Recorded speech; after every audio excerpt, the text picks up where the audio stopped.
Welcome to the men's call. I am so excited that you're going to spend 30 minutes with me. I know how valuable your time is, and I know you're working hard for your dreams and your vision and your family and for your provision. That's so exciting. I want to just chat with you a little bit tonight about a subject that is probably one of the most important things we could ever talk about. I love to think about this word, and it's just simply habit. In your life, we're all creatures of habits. You have thinking habits, you have eating habits, you have sleeping habits, you have working habits. Your life is a sum total of your habits. Tonight we're going to look at this because all of us are creatures of habit. And when you increase your habits, your life increases to a whole nother level.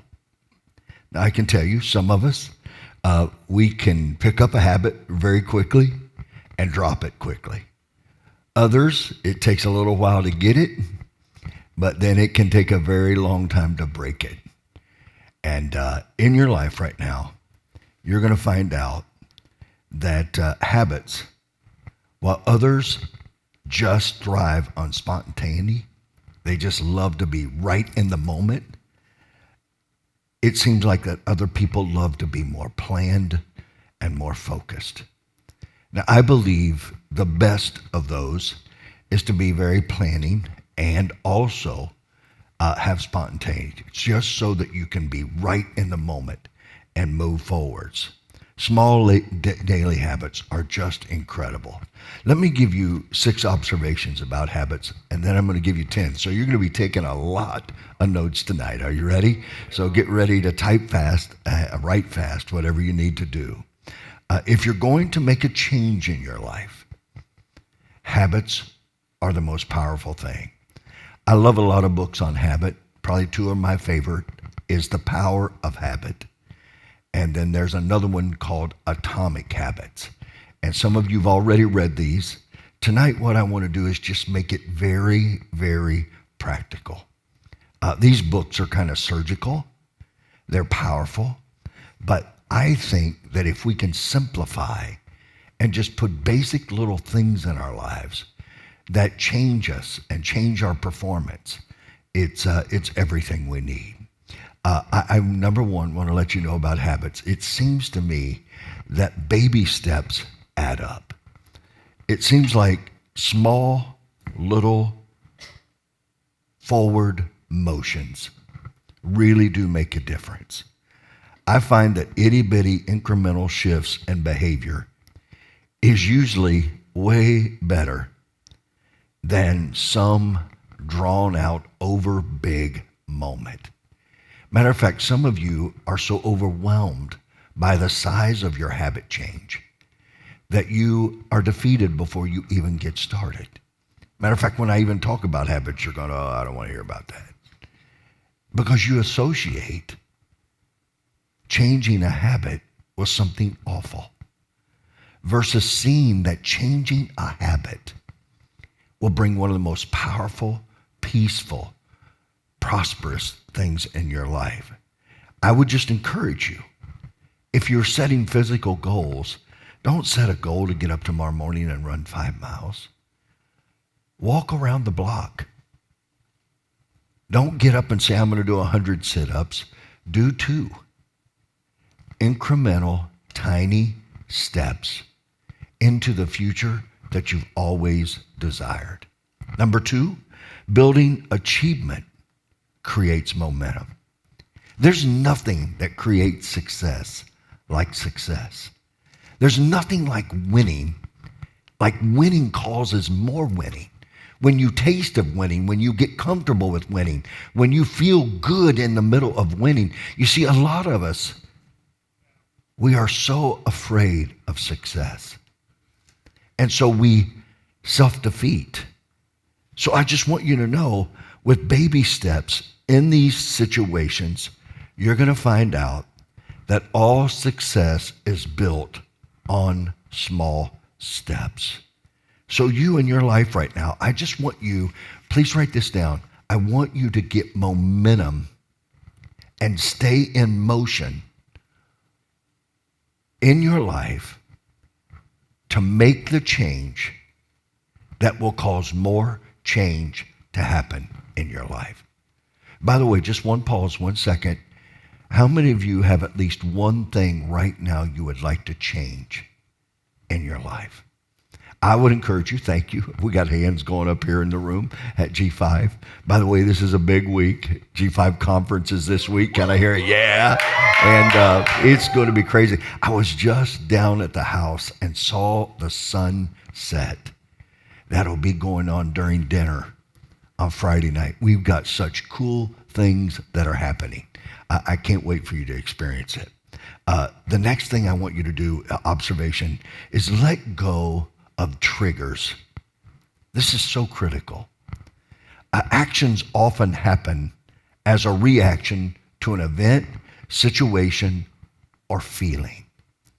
Normally, I got a habit that if I feel insecure, I want to take control. If I feel unnoticed, then I want to do something to be noticed. These are all habits that you can learn to control. If someone speaks loudly to you or disrespectful, you have got to learn how to lead above it. So watch out and let go of these triggers that cause you to go along with an old habit versus developing a new habit. So let me give you an example. If you have a trouble or know somebody that has trouble with gossiping, then I would encourage you, just don't go to the coffee shop where they gossip. I would encourage you not going in the coffee room at work where they stand around and small minds always talk about people. I would just encourage you to change that. If you have a habit where snacking seems to hit you because when you're watching a movie, see, I had this habit for a really long time of popcorn and Reese cups. Oh, yeah. Oh, yeah. And I always drank a Diet Pepsi because that made me feel better. But what I would encourage you to do is change the habit. Either change the food or do something different. Watch out and let go of triggers. Number 4, be mindful and aware. Have you ever noticed that a lot of things you do without thinking about it? Like a lot of you get a latte and without even thinking about it, you don't even have to think about it. It's such a habit inside of you that you automatically put 2 or 3 packs of sugar in it. You don't even think about it. You're not even aware of it. Be aware of your actions and realize that you do have the choice, if you're aware, to skip the sugar. Little changes make such huge differences in your life. And so I would encourage you to start noticing what you're not noticing right now in the little habits of your life. Number 5, believe in yourself. It's so important for you right now to develop the habit of believing in you. If you don't trust you, why should anyone else?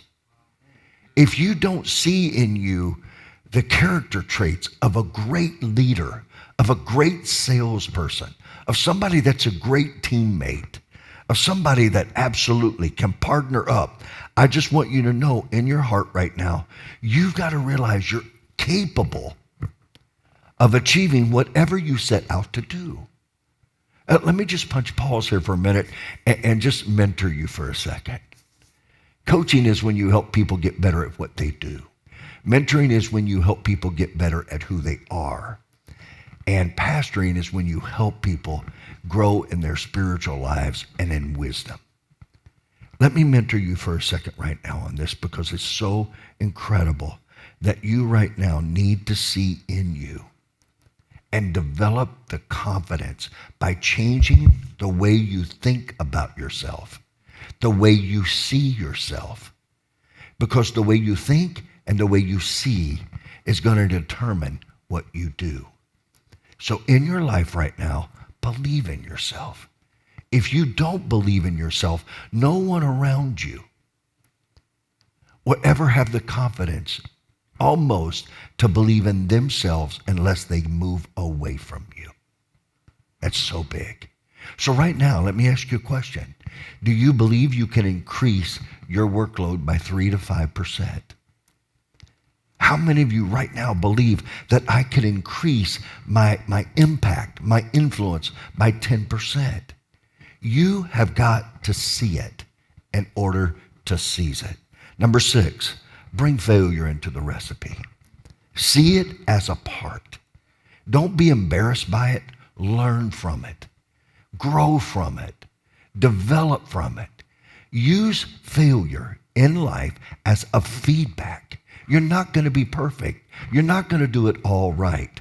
In your life, you're going to make mistakes. We don't mind making mistakes. Just don't keep repeating the same blind mistake. Real change can't happen if you don't push yourself. Push yourself means potential is going to come forth in your life, but it will not only come because you win, but it will become because you learn. And learning can be called failure. It's feedback. It didn't work. What are we going to do? So here's what I can tell you. The better your habits, the better your life is going to get. The better your life, the better your relationships are going to get. The better your habits, your whole life is going to go to a whole nother level. So, yet, as significant as habits are, some people lack the knowledge or the wisdom to understand their power. They don't understand it. And so when you begin to look at your life, what can I do? I'm going to give you 10 things that I believe will radically impact your habits. Are you ready? Number 1, begin your day with meditation.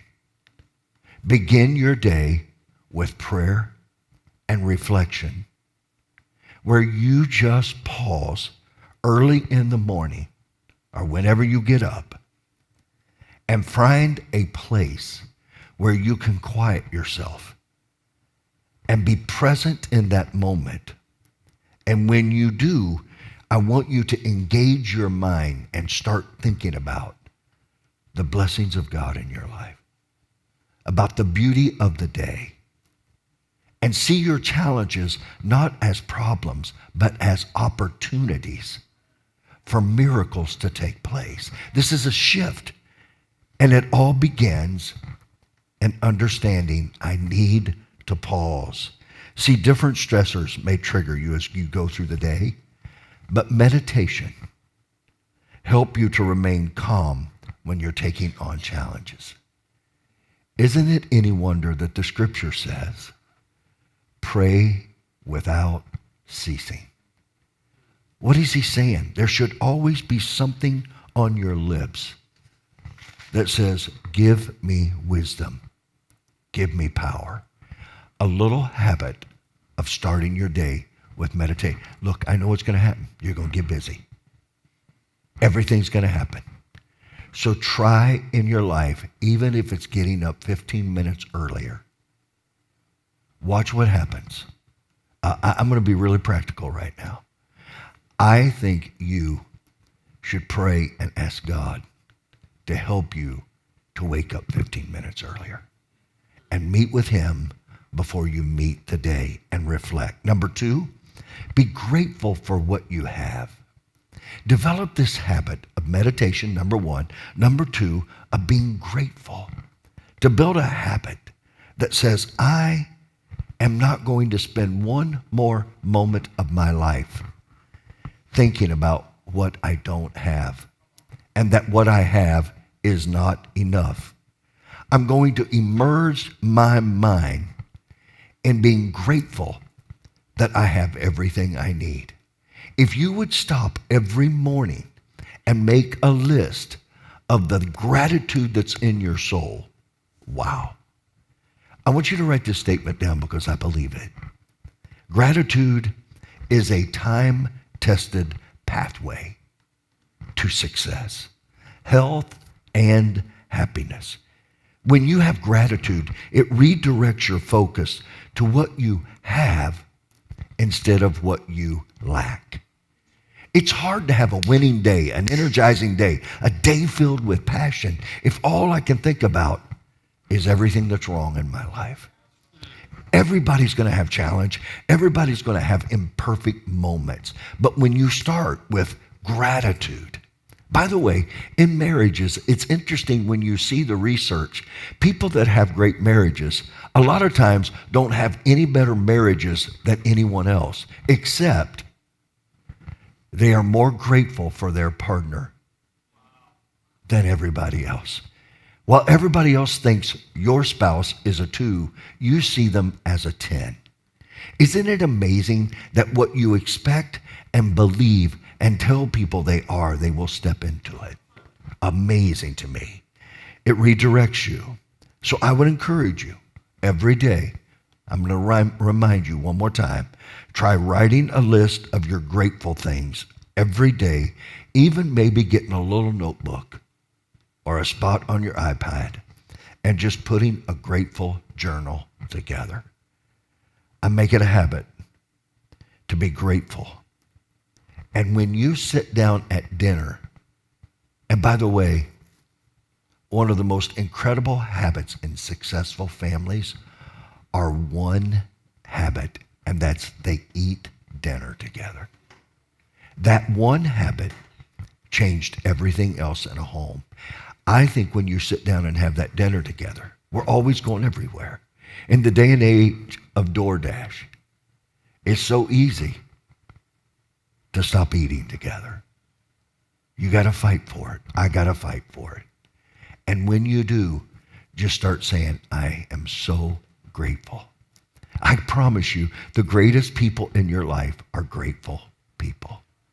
The people that drain you the most are people that are not grateful. They're never happy. It's never enough. Number 3, you would be surprised, is smile.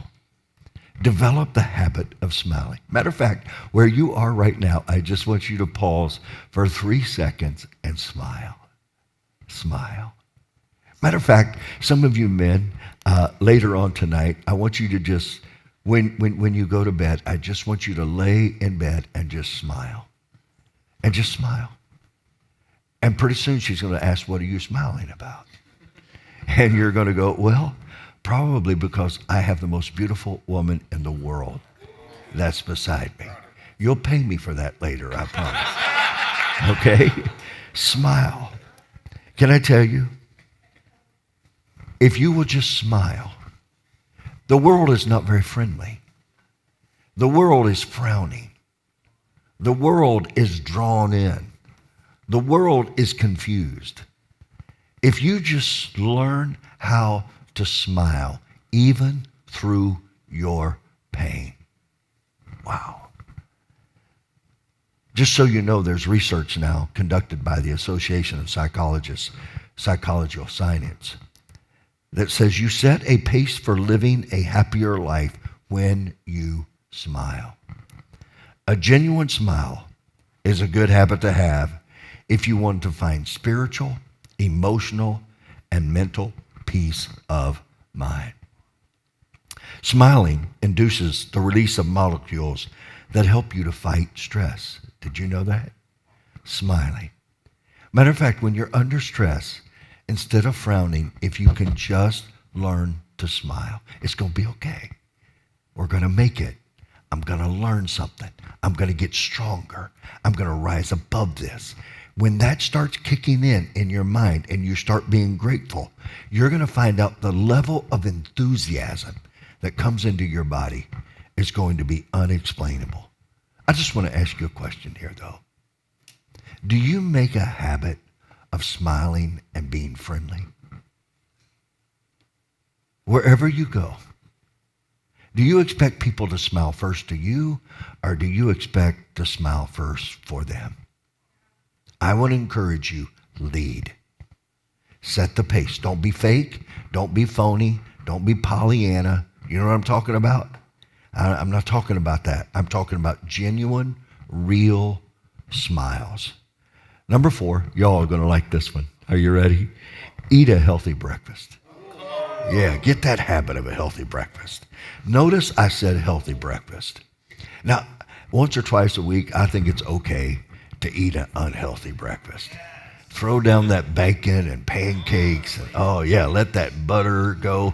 I did that for my buddy Robert Belcourt. That's just for you right there, my Italian stallion eating buddy. I'm telling you right now, start your day with eating a good breakfast. Now, some of you start at 5 o'clock in the morning, and some of you breakfast is 1 o'clock in the afternoon. That's okay. Can I get an amen? Some of you go, well, I just want to skip breakfast. And I want to let you know that eating a healthy breakfast is critically important. You should break your fast with healthy food every morning. I just encourage you. There's a lot of things you can look up. And if you've got an amazing wife like mine, she makes sure that I'm eating pretty stinking healthy. But I do love crispy bacon. Don't judge me. I do love it. And a side of ham on that is really even better. And we get all fired of it. Number 5, exercise daily. It's a good habit to get into of just learning how to exercise. I'm not talking about running a marathon. Sorry, Paul Roberts. I'm not talking about lifting tons of weight. Sorry about that. But I am talking about just taking a walk and engaging in some physical activity that causes oxygen to flow through your blood. It injects endorphins in your body, and it causes you to just go to a whole nother level. I just want to encourage you to try to find 15 minutes, 20 minutes to do that. Some of us, we've graduated. We do 30, 40, 50, hour and a half. But I just want to encourage you to do it. Almost every great leader that I know, every great high-performing person does some form of exercise the first thing in the morning. And so I want to encourage you to meditate every morning. But I also want to encourage you, man, to take time to take care of you. And watch what happens. Number 6, manage your time. I told you these were practical. But I want you to have them. And I not only want you to have them, I want you to share them with your friends. Manage your time. Prioritize your time. Find out what's important in your life. A great habit is learning how to prioritize and manage your time effectively. This goes a long way in impacting your achievements. Some of us, if you study your life, you tend to waste the same time every day. So take that time waster and turn it into something that works for you. So I want you to know time management, prioritization of your time is what separates successful people from the rest of the world. We all possess the same amount of time. It's not the amount of time. It's how you leverage your time that determines the level of potential that you will reach in your life. The greatest leaders I know manage their time. I would encourage you to break your time down in your week. Every day there are certain disciplines you need to do. But great leaders almost always focus a day of their life on a certain area in their business. I'll give you an example. Great leaders almost always will take one day a week and focus on the management of their life and their organization. The next day, they will focus on product and new marketing ideas. The next day, they will think on marketing and growth. How can I get it to grow more? The next day, they're thinking about developing partnerships. Every day of your life, take that day and focus it in some area of your life. The next day could be focused on culture and recruiting. The next day is, I'm just going to take it off and I'm going to rest. I'm going to rest and I'm going to fill my soul. Can I tell you, a lot of great leaders on Sunday, they always make sure they plant themselves in the house of the Lord and they worship. And they also spend time in reflection and feedback and strategy. And they start visualizing the week. What is going to happen here, what's going to happen here, what's going to happen here. And I would encourage you to steal from Stephen Covey the big rock idea. Put the big rocks in first, the most important things in first, and then all the other little things will come together. Number 7, set daily goals with intention. Set daily goals with intention. The truth is, we're all moving towards a particular direction in our lives. I want to encourage you to get more intentional on the 3 to 4 biggest areas of your life, where you get your greatest return, your greatest reward, and you get, honestly, in your life, it's where you get your greatest amount of blessing. While long-term goals are very important, I also want you to begin to start thinking about short-term goals as well. Watch what happens in your life. Number 8, seek inspiration. Be around people that inspire you. Can I ask you a question? Are you known as an inspiring person? Are you inspired? Are you inspired about life and about the future and about growing as a man or as a woman, growing as a husband or a wife? Are you leading that in your life? I want to get better.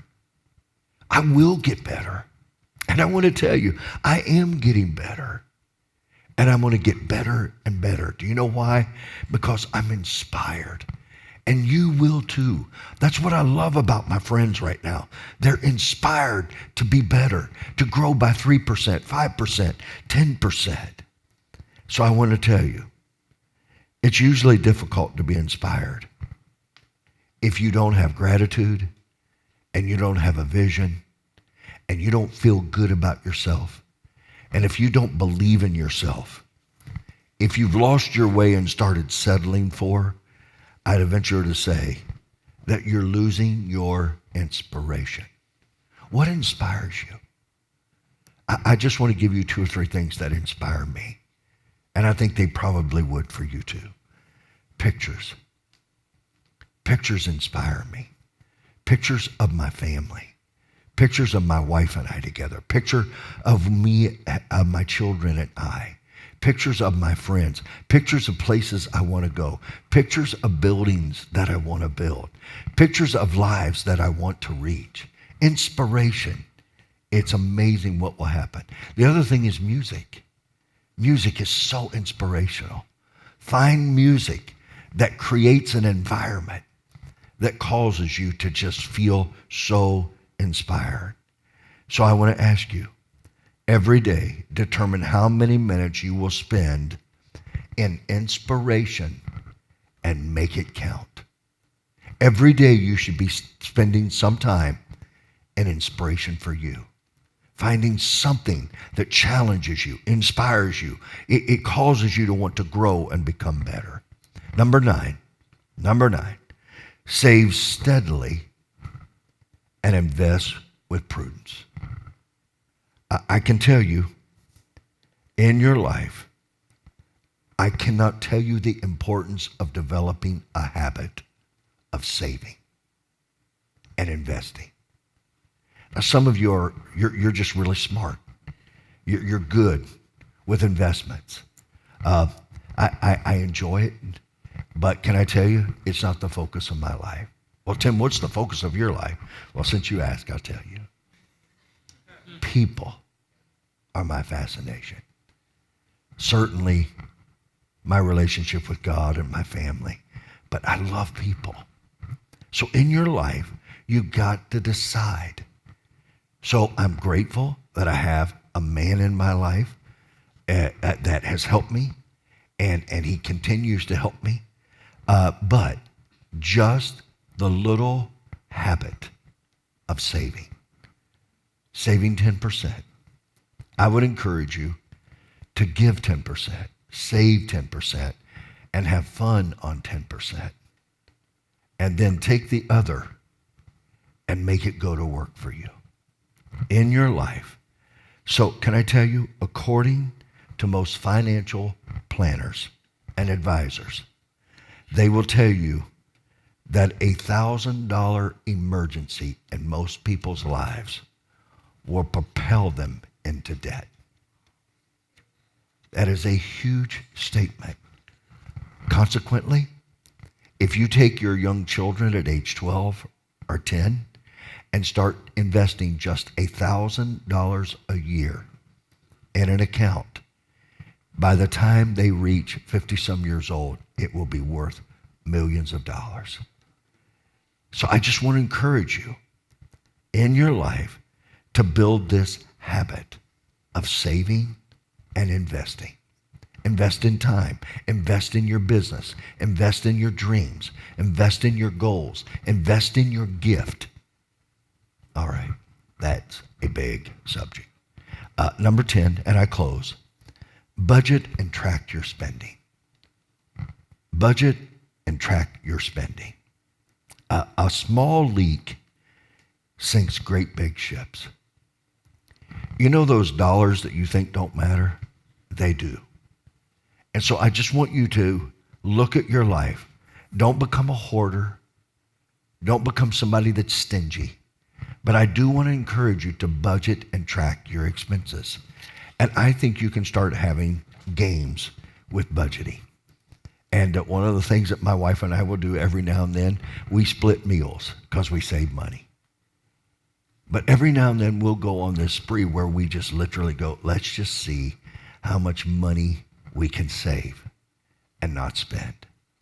It's amazing how much fun it is to be in control of your money and know where it's going, because your money can work for you. I close by telling you there's 3 ways to make money. The first way is to work for it. And I'm not opposed to that. I think we all should work hard for money. Matter of fact, I'm probably getting ready to do a lesson on work, because there's something you receive from work that you can't receive from anything else in your life. So work for it. The second way is to have your money work for you. But you got to have money in order to get it to work for you. You invest it, you do what you do with it, okay? The third way is to work with people. And it's called the form of duplication. And it's where you can duplicate yourself. Now, this is a new form of thinking for some of you all. But you need to be starting to think about how you can not only propel yourself to success, but how you could bless other people by bringing them on your team. Isn't that incredible? I want to encourage you and challenge you. Get these habits. Get them into your life. This weekend is going to be incredible. G5 conference. If you are still on the fence, wondering if you're coming, I would encourage you to go to g5church.com and sign up. It's going to be the most incredible, transformational moment. Not just information, but transformation. Hey, I'll see you next month. You keep charging. Build these habits in your lives. And I want to encourage you. Build them by your example so those around you can see it. Proud of you, Charles.